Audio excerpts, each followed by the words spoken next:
Kalau Ya, Dekon itu adalah urusannya urusan pusat, tapi Yes. yang mengerjakan daerah, Merah. sumbernya ya. dari APBN. Kalau Desen murni pure APBD. Nah, ini hal yang menarik juga ya. Ketika kami belajar itu, eh, kan jurusannya manajemen keuangan daerah ya saat itu. Tapi sebenarnya terminologi itu adalah menjadi subnya keuangan negara. Nah, Indonesia itu Pancasila. Tapi sampai perbenihan itu ada BUMN-nya. Sampai mall ada, hotel ada, Iya. Di Hmm. bawah. semua sektor kehidupan kita ada. Bismillahirrahmanirrahim. Assalamualaikum warahmatullahi wabarakatuh. Selamat malam. Waalaikumsalam Ya. warahmatullahi wabarakatuh.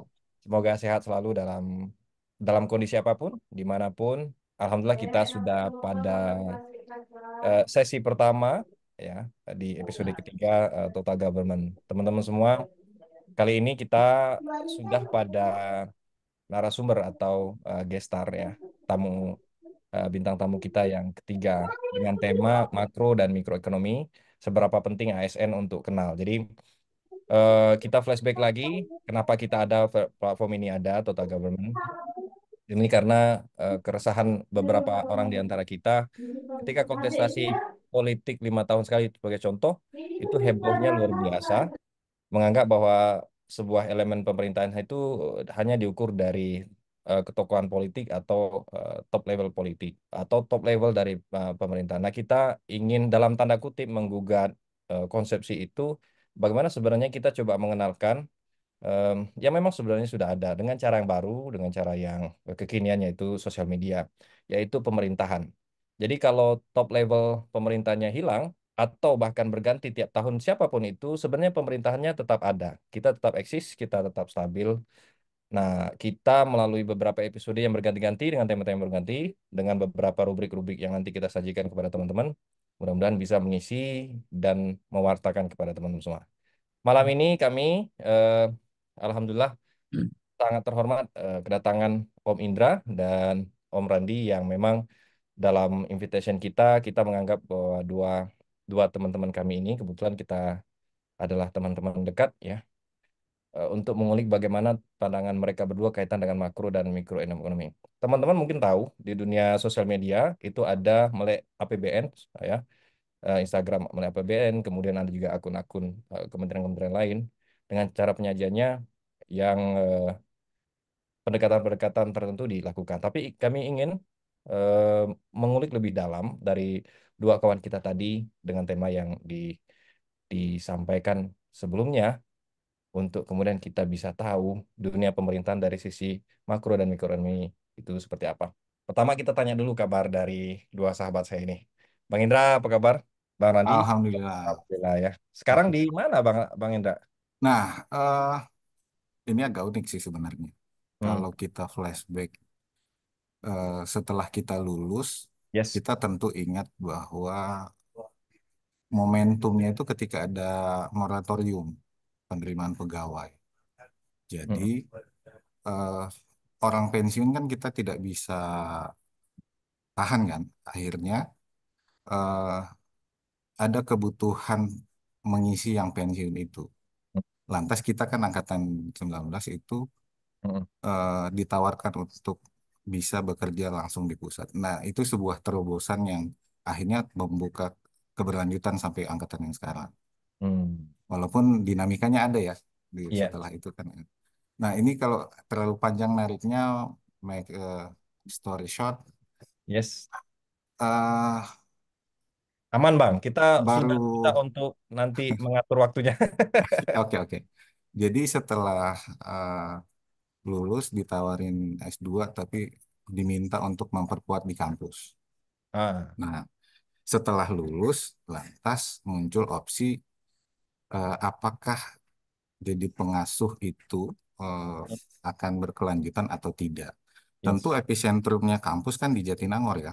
Jadi yes, saya kebetulan waktu itu memilih untuk di Jakarta yes. karena epicentrum eh, kekuatan realnya secara nasional kan di Jakarta. Waktu itu sih sesederhana itu pertimbangannya. Sehingga setelah lulus mencoba mencari ruang tempat pengabdian berikutnya Hmm. Opsinya kan either itu ke Kemendagri Ya. atau yang pasti itu adalah eh, rumah besar. Namun Mm, saya berpikir, wah itu ruang yang eh, cukup banyak teman-teman juga dan rasa-rasanya mm, diferensiasi kita untuk menjadi seseorang itu mm. akan beda tipis gitu. Jadi saya Oh. mencari ruang yang lebih eh, lega sehingga Mm.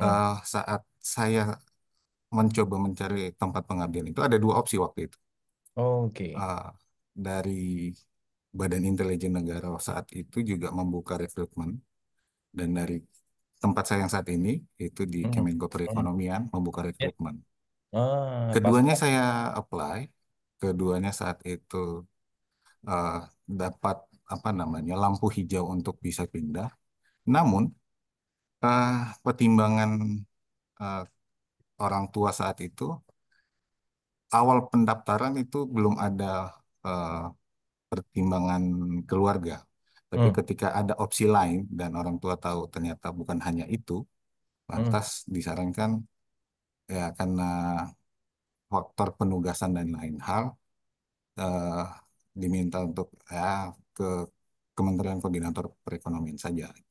Yes. Jadi saat ini bertugas di Kementerian Perekonomian Yes. Oh, gitu. kalau kedeputiannya apa, Om? Om Indra? Oke, dari masuk di sini itu di akhir 2016. Yes.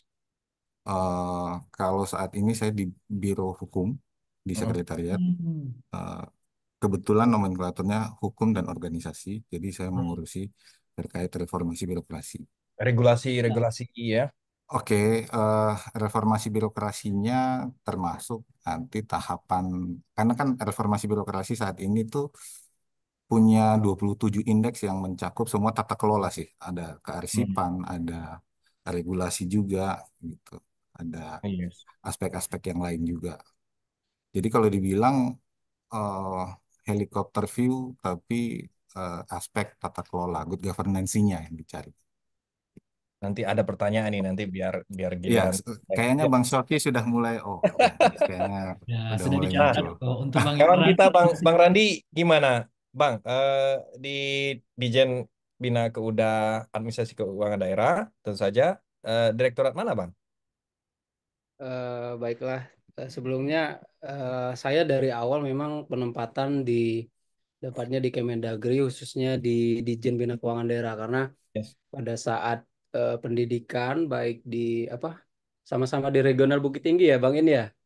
Kita Yes, yes. jurusan manajemen keuangan daerah. Jadi memang inline pada saat penempatan saat itu eh, kebetulan Pak Dirjen yang sekarang yang wawancara waktu itu Pak Agus Fatoni Yes. menanyakan ingin berniat minat masuk ke Kemendagri apa enggak. Ya pada saya itu coba-coba, ya, alhamdulillah ya keterima. Tapi niat awalnya dulu hanya ingin mencoba apa sambil studi S2. Namun Hmm. lama-kelamaan akhirnya betah dan kebetulan dapat jodoh di sini juga ya udah. Eh, Akhirnya tetap di Ditjen Bina Keuangan Daerah. Pertama jadi ajudan pada saat itu mantan Sekjen Kemendagri Pak Yuswandi Temenggung yes. setahun, kemudian pindah ke Direktorat Fasilitasi, kalau dulu namanya Dana Perimbangan, Direktorat Fasilitasi Hmm. Dana Perimbangan. Sekarang Hmm. nomenklaturnya berubah menjadi Direktorat Fasilitasi Transfer karena ada perubahan kebijakan Hmm. Undang-Undang 1 tahun 2022 tentang HKPD. Hmm. Jadi dana perimbangan itu berubah namanya menjadi TKD, transfer ke daerah. Hmm. Nah, di sekarang sebelumnya di Direktorat Fasilitasi Dana Perimbangan dulu sempat beberapa tahun di Subdit Dana Otsus. Nah, ini cukup seksi juga loh. Please. Bahwasanya Dana Otsus dan juga Dana Keistimewaan Jogja. Kemudian Hmm. sekarang sampai sekarang ditempatkan di Subdit namanya yang khusus juga, Subdit Hmm. Fasilitasi Dana Alokasi Khusus. Jadi Hmm. khusus untuk kebijakan transfer yang sifatnya prioritas nasional yang penggunaannya sudah di earmark seperti itu. Karena banyak jenis-jenis transfer ke daerah sekarang semua rasa-rasa DAK. Kenapa saya bilang rasa-rasa DAK? Yes. Karena baik itu contoh DAU ya, yang dulu sifatnya block grant artinya blok dikasih ke daerah semuanya, silakan daerah bebas gunakan, namun dengan adanya undang-undang HKPD ini kayaknya lebih berat, agak dikontrol nih sama Kemenkyu, dalam arti pemerintah pusat untuk diarahkan beberapa persen Ah, dari dana blok grant. Tidak hanya DAU, DBH juga, dana bagi hasil, ada yang sifatnya earmark, contoh dana reboisasi ya, DBH reboisasi, dan CHT ya, cukai hasil tembakau. Begitu hmm. juga dana OSUS sekarang juga. Nah, ini yang teman-teman Eh, di Papua agak Ran, teriak juga. Seperti Ran, itu. sorry potong Ran. Nah itu, oke oke. Itu aja. Sebelum lebih Sementara. lanjut, aku sudah mulai roaming Oke. nih dengan istilah-istilah yang kau gunakan tadi tuh. Ya, Woi, A- siap siap aku siap. Oke dengarnya oke. tadi karakter Mortal Kombat, Ermac tadi tuh. Apa? Aku ini untuk supaya karena kan gini, meskipun ini kita berempat, bertiga, berempat, berlima ya, tetapi ini juga menjadi view untuk teman-teman di luar lain. Mereka pengen tahu nih, sebenarnya jadi point of view-nya adalah aku pengen minta tolong ke Randi sama Indra, gunakan kalau menggunakan istilah-istilah itu berikan penjelasan juga sedikit, at least biar kawan-kawan ngerti nih. Karena Pak. aku yang udah beda mazhab nih dari perpustakaan udah mulai roaming nih tadi tuh. Eh, apa tadi ada earmark, ada block rent ya, yang tadi itu. Nah, jadi mungkin Ran boleh dijelaskan ya tadi sebelum kau lanjut ya Lar ya. biar biar aku nyambung nanti nampak kali aku udah nyambungin Ran malu aku. Nah, lanjut. Lanjut ya, Sep.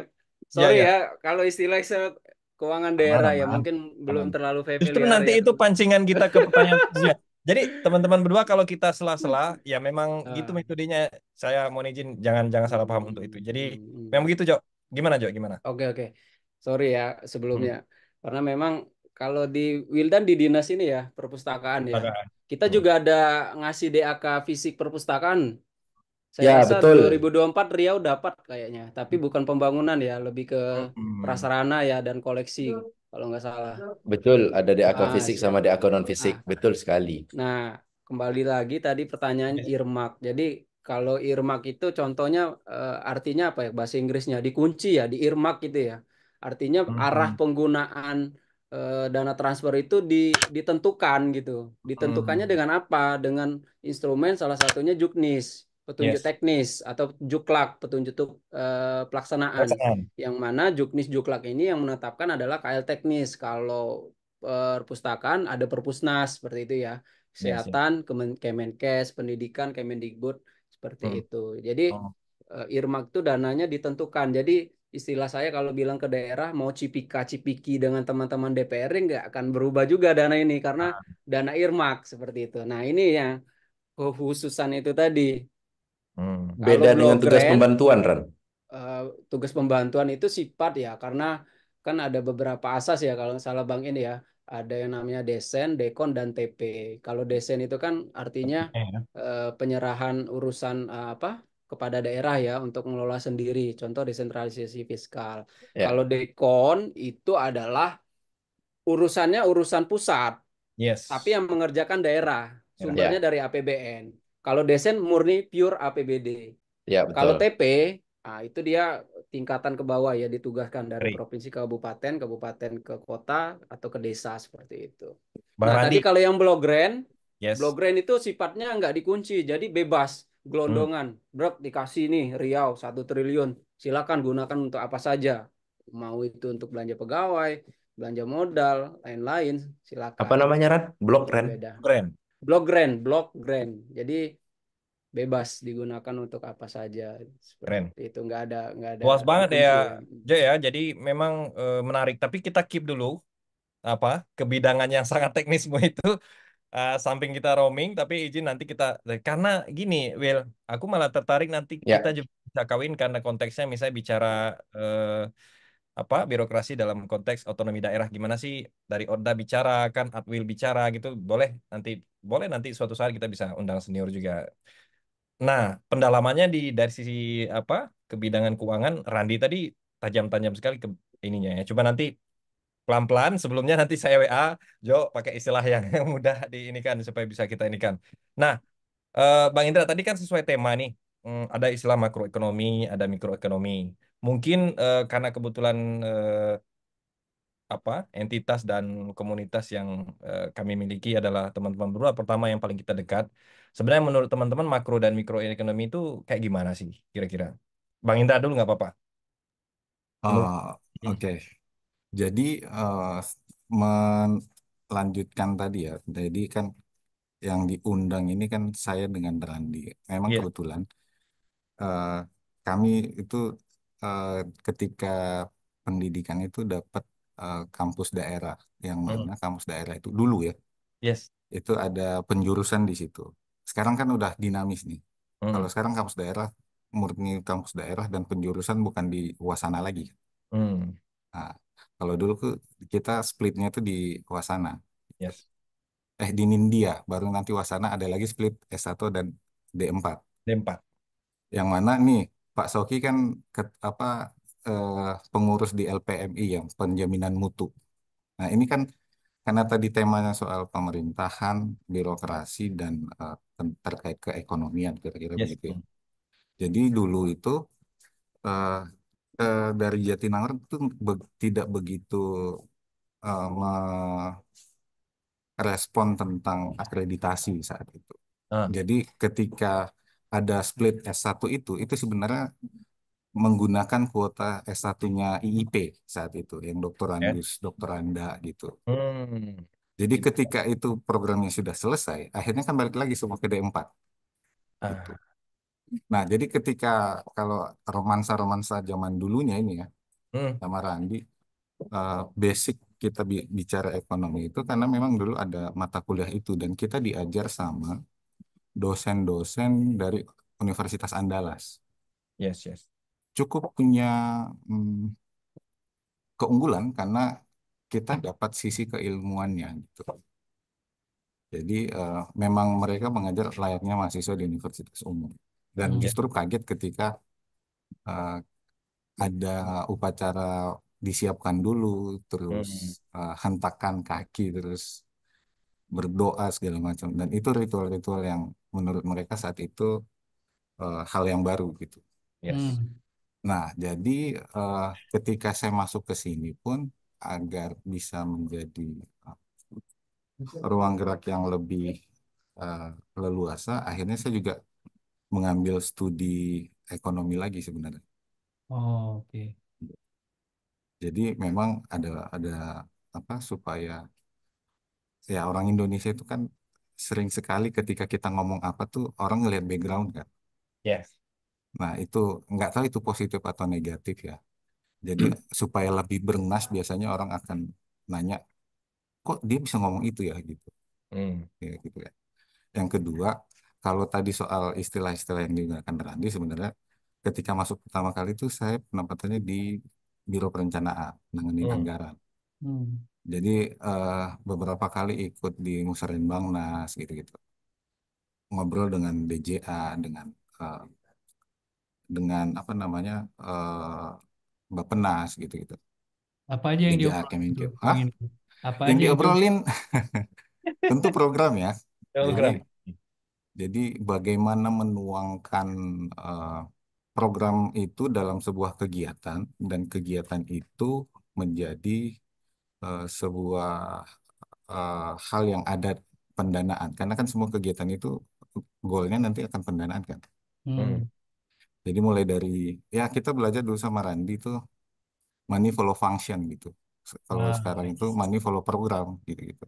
Hmm. Jadi ada banyak istilah. Nah ini hal yang menarik juga ya. Ketika kami belajar itu eh, kan jurusannya manajemen keuangan daerah ya saat itu. Tapi sebenarnya terminologi itu adalah menjadi subnya keuangan negara. Makanya Yes. Undang-Undang Nomor 1 dan Nomor 17 2003 itu Yes. judulnya Undang-Undang Keuangan Negara. Hmm. Jadi keuangan daerah itu menjadi subnya keuangan negara Negara. kira-kira gitu. Dan eh, itu undang-undang sangat sakti 2003 masih berlaku sampai sekarang. Masih berlaku ya. Dan itu menjadi tools uh, untuk pemeriksaan baik itu dari BPK ataupun BPKP, kemanapun uang negara mengucur Hmm. ataupun KPK misalnya atau aparat Yes. penegak hukum lainnya bisa masuk. Hmm. Hmm. Even itu di uh, BUMN atau BUMD, Hmm. ketika ada unsur APBN yang bisa masuk. Itu sakti tuh undang-undang itu dan saya salut. Sementara kita untuk undang-undang pemerintahan daerah itu sudah beberapa kali berubah. Dan saya coba menggarisbawahi ya, keteknisan tadi blok grant, terus terkait ada beberapa ketika dari pusat menggelontorkan dana, udah dikunci penggunaannya. Itu sebenarnya dasarnya menurut saya, karena ruangnya dibuka di Undang-Undang Pemda, di Undang-Undang 23. Karena kan di situ urusan teknis dikasih ke KL teknis, sehingga itu yang akan mereduksi Ya, peran dan fungsi fungsinya Kemendagri gitu. Mendagri. Setuju. Setuju. Dan tapi itu menarik ya, karena Ya, ya. nanti di terminologi ketatanegaraan Mm-mm. eh, sebenarnya itu sangat lumrah karena ketika masyarakat makin modern, Mm-mm. pengaturan urusan hidupnya itu akan menjadi makin spesifik gitu. Nah, dari yang tadi Bang Indra bilang, Oke, bentuk dari makroekonomi secara bahasa buminya apa sih Bang? Jadi supaya bisa ini, apakah dari poin-poin tadi, oh ini nih makroekonomi nih, kenapa di berita, oh ini makroekonomi, ada mikroekonomi, apakah pedalang kali lima itu mikroekonomi? Hmm. Gimana gimana Bang Indra? Oke, ada banyak pendapat tokoh dan ahli tentang ekonomi. Mm, Kalau kita tarik ke filsafatnya itu sebenarnya beberapa universitas mm, melihat ekonomi itu sebenarnya behavioral uh, oke. science gitu. Jadi Mm, sains tentang kebiasaan. biasa. Secara umum itu tentang pola konsumsi dan bagaimana mendapatkan barang itu untuk dikonsumsi. Jadi berputar di seputar itu. Yes. Sehingga akhirnya nanti kalau secara uh, makro nanti akan melihat bagaimana sebuah bangsa, negara itu memproduksi suatu barang, terus bagaimana distribusinya, bagaimana hukum permintaan dan penawarannya, nah, sehingga ada transaksi kan di situ, kan ada kebutuhan dan ada permintaan, transaksinya kan di situ berdasarkan value. Kemudian nanti akan ada lebih besar lagi nanti ekspor impor secara kenegaraan gitu. Yes. Jadi ada banyak mazhab yang kalau Mm, kita detailkan mungkin nanti eh, takutnya jadi lebih ke kayak lecturer gitu. Tapi oke, oke. kalau kita sederhanakan ya Mm, ada mazhabnya yang sekarang umum dipakai di Kementerian Keuangan katakanlah begitu ya. Itu yes. ekonomnya eh, tentang fiskal. Jadi Oh, semua oke. ekonomi itu Ya, bisa. beratnya di fiskal. Mm, Eh, Kemudian nanti ada teori ekonomi klasik yang Adam Smith dan itu mm, kita tahu sendiri bahwa beliau bapak ekonomi dunia lah kira-kira begitu. yes, ya. Terus nanti ada lagi ekonomi yang liberal yang Mm, mana mm, itu nanti akan mereduksi fungsi negara. mm, mm. Tapi secara ilmu pemerintahan sebenarnya masyarakat madani itu di situ sebenarnya. Ah, Jadi gimana tuh? agak oke, masyarakat madani itu ketika negara memang tidak mencampur tangan banyak urusan masyarakatnya, dikasih ke swasta. Termasuk Tinggal ekonomi. betul, Hmm. termasuk hal-hal dasar, layanan misalnya persampahan, perparkiran, terus kesehatan, pendidikan. Nah, tapi untuk tahap ke situ, masyarakatnya memang sudah harus punya daya beli, Yes. masyarakatnya harus punya eh, opsi yang banyak untuk memilih gitu. Iya. Kan Berarti masyarakat permasalahannya. madani ini mirip masyarakat liberal, Gendra? Betul, sebenarnya ya. Hmm. Hmm. Menurut Karena salah satu mazhab tadi ya itu ya. Karena ya, asal karena kata Madani itu Madaniyah, masyarakat di Madinah. Baru tahu aku kalau ternyata Madinah ini kolerasinya Menurut dengan Liberty. menurut menurut salah satu mazhab tadi. Iya, aku kan jadi pelurus kata Indra, Sep. jadi sebenarnya Pemarah Sep Indra, tahu Indra? bukan bukan bukan apa namanya ya Hmm. plek ketip plek bahwasanya Madani akan setara dengan liberal Tadi. tidak, tapi eh, konsep liberalisme itu sebenarnya lebih ke eh, penghargaan dan pemberian ruang yang luas dan leluasa ke individu-individu masyarakat gitu. Iya, betul tuh. Sehingga intervensi pemerintah untuk bisa mengambil keputusan itu tidak begitu banyak. Jadi diserahkan aja swasta ngatur sendiri gitu. Karena Yes. Sama itu mekanisme pasar begitu? betul gitu. Hmm. Dan ini hal yang menarik. Kenapa? Venezuela itu kan dia negara yang mendeklar dirinya sebagai negara sosialis. Yes, yes. Tapi BUMN-nya apa? Cuma di sektor minyak. Mhm. Nah, Indonesia itu Pancasila. Tapi sampai perbenihan itu ada BUMN-nya. Sampai mall ada, hotel ada, Iya. Oh, semua sektor kehidupan kita ada. Di bawah spotlightnya Menko Iya, Perekonomian memang itu. jadi apa ya, lebih sosialis daripada negara sosialis gitu. Satu sisi, tapi sisi lain ada beberapa hal yang dikasih ke mekanisme pasar. Nah, hmm. kalau ini kita tarik lagi nanti akan eh, memperdebatkan soal ideologi dan memang di Yes, yes, Pancasila memberikan ruang itu kan. yes, yes. Nah, jadi saya dapat view ini karena memang di Kemenko Perekonomian eh, punya 11 kira-kira kementerian yang dikoordinasikan gitu, termasuk BUMN, 9 kementerian Bang Indra. dua undang per Perpres Kemenko yang 67 2023 2019. Ada yang baru? ya yang baru. Nah, itu termasuk Kemenq, Mhm. perindustrian, perdagangan, BUMN, pertanian, Hmm. kemudian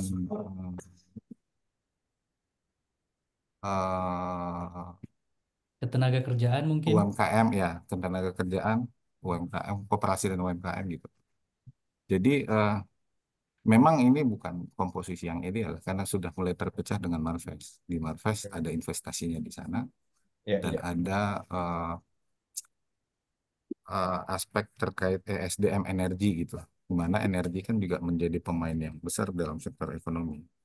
Karena dia engine kan, fuel dari sebuah faktor produksi.